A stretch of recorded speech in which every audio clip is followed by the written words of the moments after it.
Ayurvedic homeopathic there is a lot of difference. Ayurvedic is also very good science. It works. చాలా మందికి ayurvedic హోమియోపతికి difference ఏంటి అనే విషయం కూడా ఇందాక general it is a common confusion. ఈ కన్ఫ్యూజన్లో హోమియోపతి అనేది హోలిస్టిక్ సిస్టమ్ అంటారు.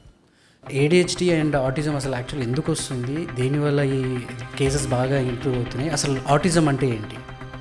జనరల్గా ఎవాల్యుయేషన్లో మనకు ఆటిజం అనేది ఇంతకుముందు లేదు.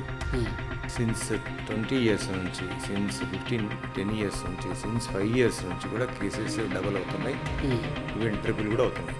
ఇక్కడ ప్రాబ్లం ఏంటంటే కనుక ఆటిజం లేని ఆటిజంని మనం ఎందుకు తెచ్చుకుంటున్నాం? సో హెల్త్ డిస్టర్బెన్సెస్ వల్ల, పేరెంట్స్ యొక్క హెల్త్ కండిషన్స్ డిస్టర్బెన్స్ వల్ల ఆటిజం ADHD హైపర్ యాక్టివ్ వస్తుంది. ఎందుకు ఆటిజంని ADHDని ముందు ఫైండ్ అవుట్ చేయలేము? ఎందుకు వై బ్లడ్ ఎగ్జామినేషన్స్ కానీ, ఈవెన్ ఎక్స్రే కానివ్వండి, MRI కానివ్వండి, వాటి ఎందుకు లేవు అనే దానికి వస్తే కనుక autism is not a disease. It is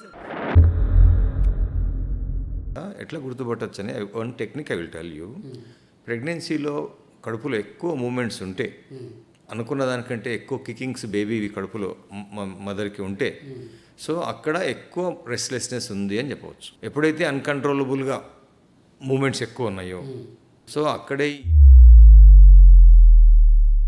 పిల్లోడు పుట్టిన తర్వాత సో ఇమీడియట్గా 1 yearలో ఏమైనా తెలిసే ఛాన్సెస్ ఉన్నాయి?